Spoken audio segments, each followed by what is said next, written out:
Hey guys, and welcome to Little Black Book. You already know what time it is. Tonight has been explosive, yes.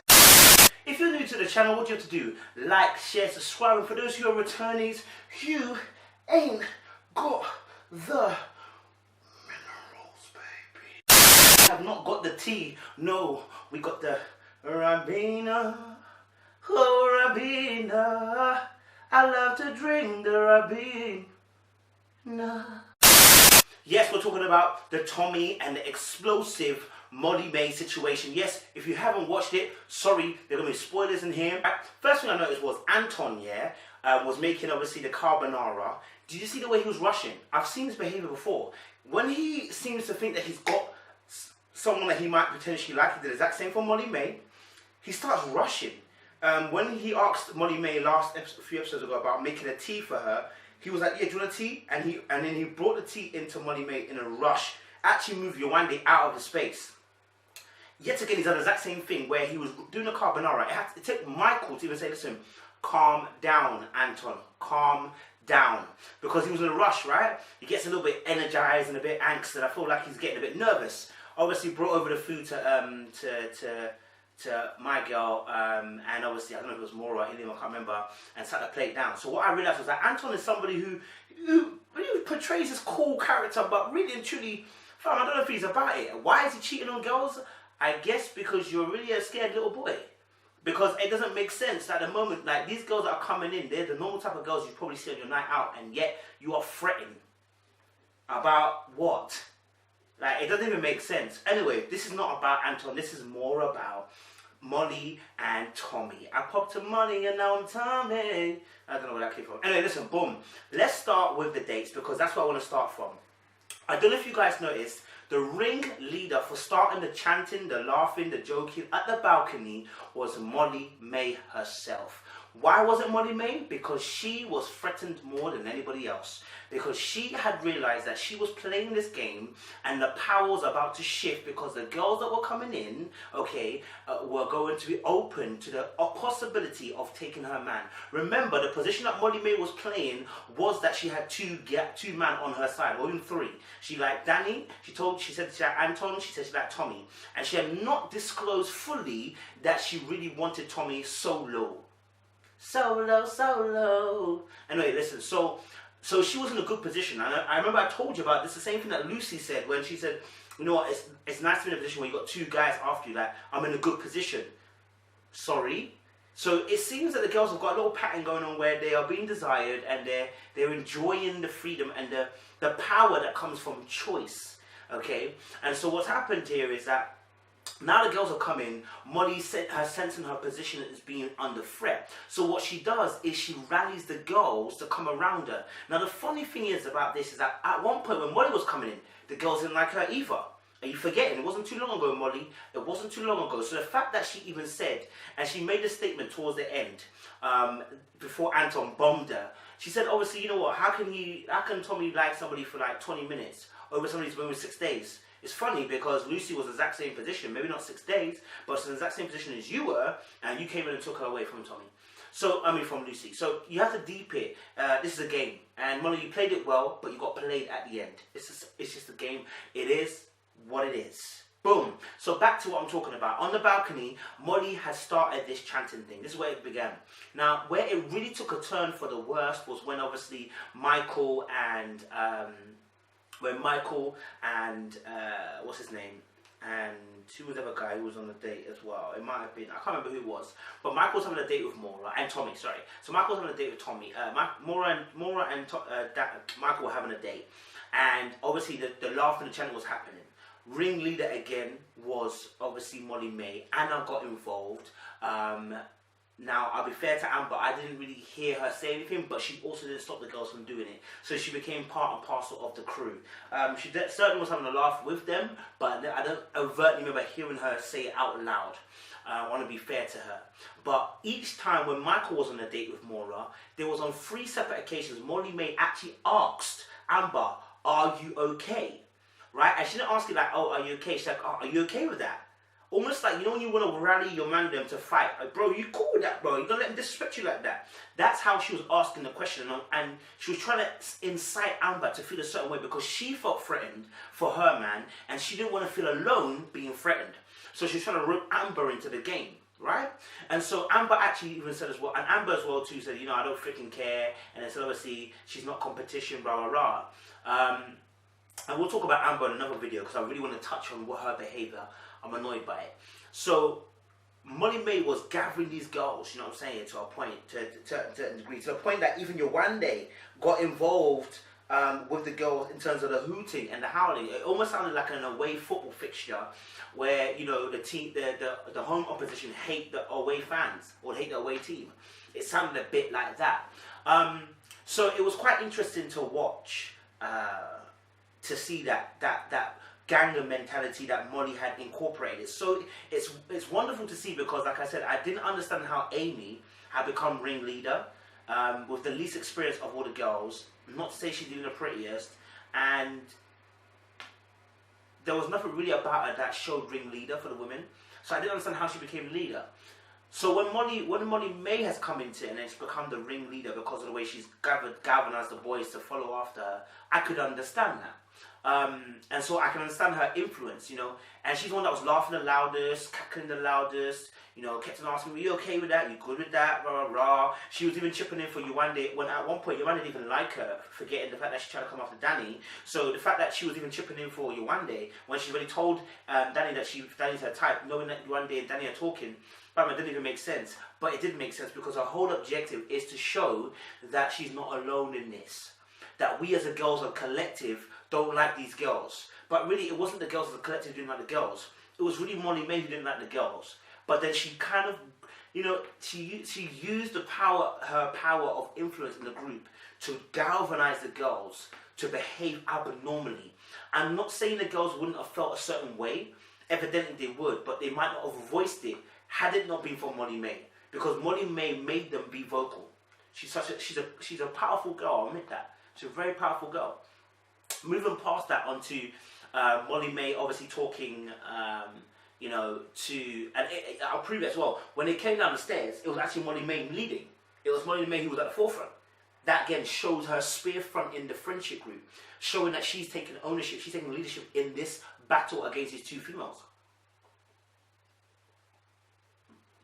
It comes to a point where everyone's greeting, and Molly-Mae, her first objective is to notice what Tommy's doing. She says to Amber, "Oh, you know, Tommy hasn't stopped grinning. He's grinning like a Cheshire cat." Now, I'll put arms up. Tommy's always grinning.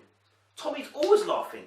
Tommy is always laughing, brother. It's not like, are you forgetting the last episode that you mentioned to him that he can't have a serious conversation, and he was grinning about it. The fact that he said obviously how he feels, and you told him, listen, Molly told Tommy, tell us how you feel, and he said obviously this is how I feel about you, but she never said anything back. So now we've got a situation where he's grinning like a Cheshire cat, but that's how he behaves normally. But she's seen it abnormally because of the context of the situation. You know, when you're in a situation where, you know, like if you like somebody, yeah, and potentially they may not be giving you they may not be reciprocating the feelings that you feel for them. You overhype or over sensitize what you see. So anything they do now, you kind of like highlight it even more than you usually would because you're feeling sensitive towards the situation, you're not feeling secure. And that's what Molly was doing. She even gathered Amber over and said, "Oh, he hasn't stopped grinning like a Cheshire cat." And Tommy's like, "Yo, like, I'm always grinning, blah, blah, blah, blah." That was another thing. That showed me again. I don't see when people say insecurity in terms of context, it's not a natural insecurity that comes, but it's insecurity in terms of position. She understands her position is under threat. I don't know where anyone else is going about. If you admit that you feel threatened by a girl, that you feel you're insecure. Why would you not feel threatened by people? Like, if you feel like somebody's got something more than you, of course you're going to feel a certain way. Especially when you don't have that kind of relationship with Tommy at this stage anyway. It's been 6 days, you hardly know each other, and you've not made up your mind in terms of whether you want him or not. Of course you're going to feel a certain way. Of course there's going to be some type of insecurity, some type of, you know, just to say it, insecurity. You're going to feel that way. And so what she decides to do is to utilize that negative, fearful energy in a hateful manner. And so what she does, she tries to befriend Maura by putting her coat onto Maura. Okay, it wasn't a friendship as in, hey, I want to get to know you. It was a friendship that says, hey, I'm getting to know you, so I know my enemy. Keep my enemy close. Keep my friends close, but keep my enemy even closer, kind of thing. That's what she was doing. And then she actually goes overboard, and I mean overboard, because when she decides to talk to Michael and Yewande, okay, about the situation, she actually says she's an effing ring girl.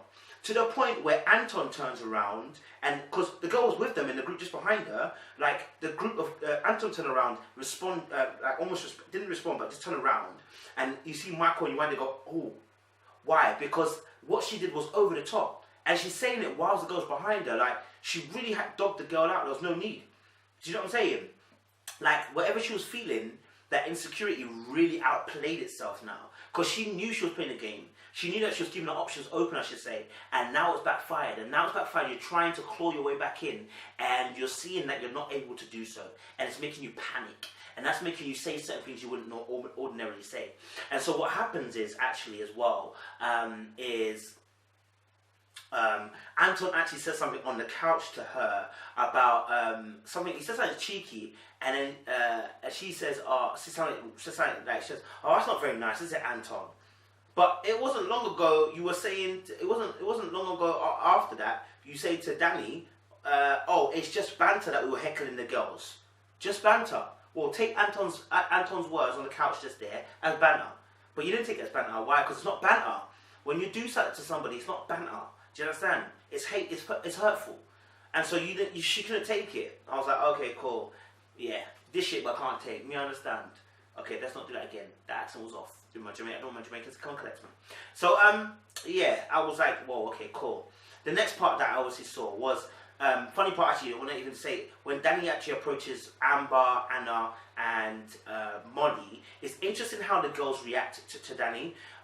In the fact that when Danny addresses them and says that it was out of order, yeah, Anna, Molly, Amber doesn't speak. Anna and Molly are vocal in the sense of saying, and Molly says, oh, it was banter. Anna's like, why is everyone calling us childish? Da, da, da. I mean, I personally don't think it was childish in a sense. I feel like it was more of a case of the girls are really just insecure about their position, and certain other girls are trying to back their girls in the thing. It is normal behavior. You know, just because you don't overtly say something does not mean that you're not childish. You see, some people assume that certain behavior ends up being childish, but you yourself, if you're thinking that way and you behave and you act out rather than saying, you still pretend to be childish. If you were acting in a way, yeah, and you conceal the true intention of why you acted that way, we don't call it childish because, oh no, I was hurt by what you said, but really you were moving childish. That's why you acted the way you acted, and you've concealed it with another reason. There are a lot of us who are childish and just actually don't say it out loud or don't say something vocally, but we behave in a certain way. That is childish. So I wouldn't necessarily quickly go to a point that and say the girls are childish for doing it. I felt like it was just a territorial thing, and you know what? I understand it. You know, they felt that the position was under threat, and the girls actually decided to come together in a way to actually, you know, make up a plan to try and protect their girls. It's natural. I understand it. It's because of the situation. I get it. Do you know what I'm saying? Moving on from that point as well, you know, because there was several instances where, so when Molly actually kind of was talking to Anna, and she was like trying to get advice from Anna, and Anna was like, what would you? She was saying to Anna, what would you do? And it was interesting that Anna said, obviously, I would have told him this, that. And the funny thing was, Anna forgot that Molly was not in a position to be able to tell Tommy anything. When for 6 days you've not said how you feel, and not told the person who's batting for you that you want them, you've got no leg to stand on. You've got to talk. You've got to be humble and come correct. But she didn't. She got some advice from Anna, just like girls normally do, get some poor advice from their girls who don't fully consider the context, and then she goes off onto Tommy, and she's got no leg to stand on and gets bullied by Tommy. And if it had not been for Curtis, if it had not been for you, where would she be? If If it had not been for Curtis, where would they be? We don't know. So, you know, again, women sometimes do that. This poor bias. Moving on from that point, it was obviously Molly actually as well did something that was very interesting. Again, she spoke to Danny and to Danny and to as well Curtis in the bedroom, and trying to explain her point about how she feels. And it's funny because she was trying to gather support, right? So that she can gather the support to say, look, Tommy's really done me dirty. Because that's what she was saying. Oh, Tommy's done me dirty. He's been telling me he likes me, blah, blah, blah, for the last 6 days. What the hell, blah, blah, blah. Forgetting that she hadn't actually told Tommy that she actually wants him. Not only that, then Curtis had to remind her. And I gotta admit, Curtis came correct this time. But you can tell Curtis really is loyal to Tommy. The way he just explains it, he's like, look, you were in the wrong, you're not in the wrong, he's not in the wrong, but, you know, did you ever make him feel secure? Did you ever make him feel assured? And she was like, you know, I don't think I have to do that because obviously, you know, my actions, da da da. I'm like, babe, you do have to do that because you have kept an open book. You've kept this open book, just like Lucy, like you've kept an open book. I don't know what you're expecting. Expecting my man to be called that. He's not going to be called that. Do you get what I'm saying? Like, it's common understanding. So she tried to rally a little bit of back in. You know, do you know when you make a point that's a bit wild and you want someone to back it? So you try to go to people to make them feel like you know you made a good point, and you want people to say, yeah, I was backing you. Da da da. Nobody was. And that's a shame. Nobody was. No, it's not even a shame. Nobody was. It just wasn't. It wasn't the case. So that was quite interesting.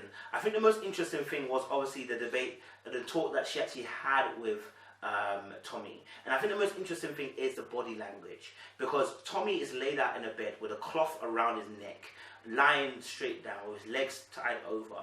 He just doesn't give a IGDAF. It does not give a damn. Do you know what I mean? The IDGAF, sorry. Doesn't give, you know what I'm saying? Doesn't care, bruv. Do you know what I'm saying? And she's the one standing up. So normally what would happen is in an interaction, if somebody's standing up, that oftentimes says that person is the one that's the authoritarian or the one in position of power. But in this case, it's not this case, because her standing up actually shows her distress, and his laying back shows how cool he is about the situation. He does not care. Not that he does not care, he just is not about it. And so what was interesting was the way that she was coming at him. And I feel like, you know, when someone's not matching your energy, and it can be a little bit frustrating, especially like if you're angry and someone's being very calm, it makes you more angry. And I feel like his calmness was making her flip so much, because it's almost as if like you don't care about me, and that's what she was saying, like, you don't care about me, you didn't come check on me, rah rah rah rah.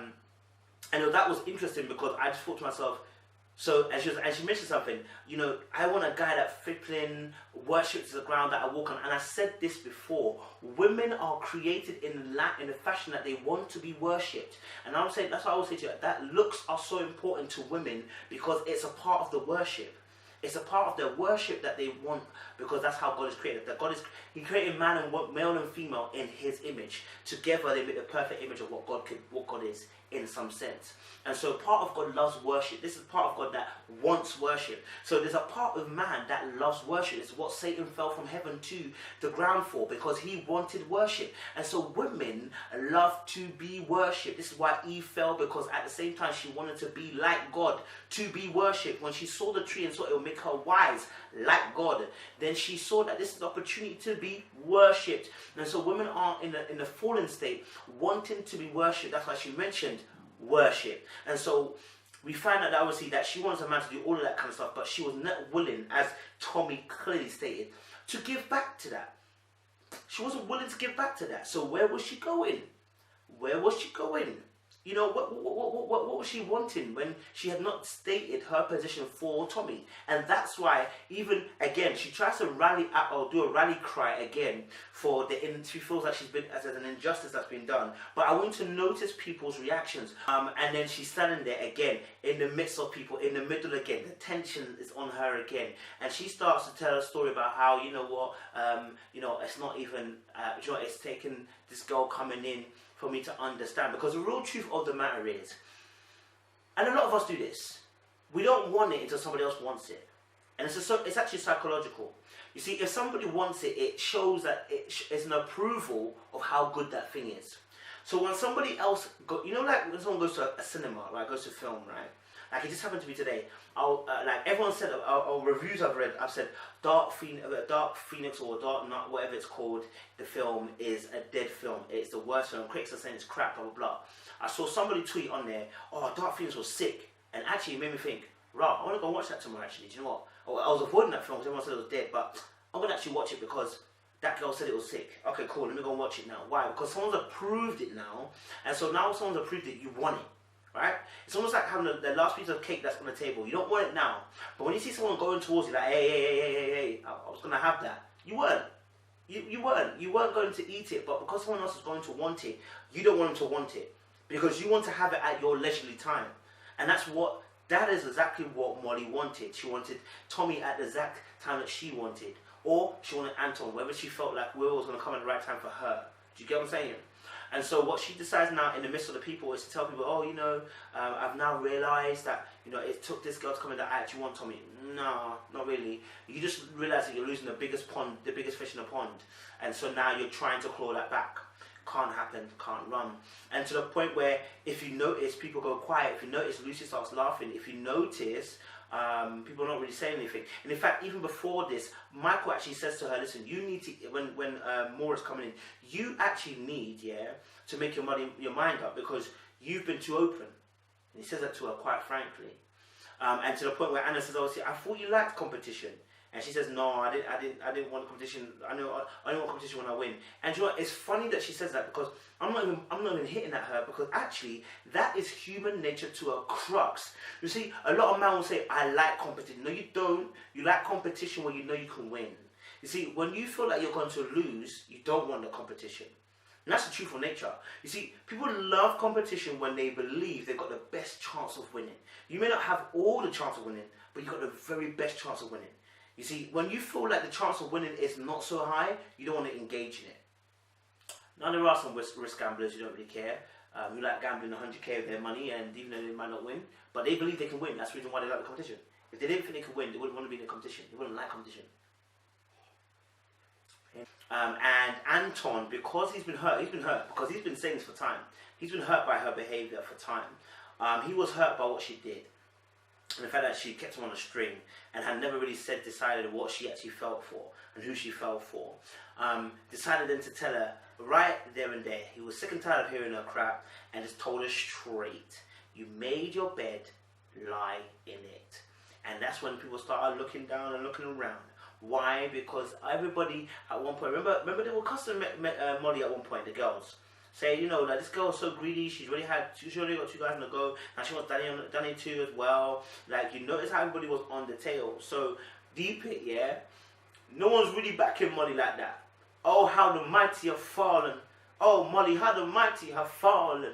You see, life is so interesting. It's so quick to turn the tables on you. Guys, treat people like you want to be treated, man. Do you know what I'm saying? But I can't blame Molly. It's a bloody game. And listen, I'm here for it. I love this bloody game. This is what we wanted. This is what we like. This is what we want to see. You get me? I appreciate you. Listen. Little black book, you know what time it is. Are you mad? Are you mad? Are you lame? You ain't got the minerals. A gay Love Island. What kind of forever?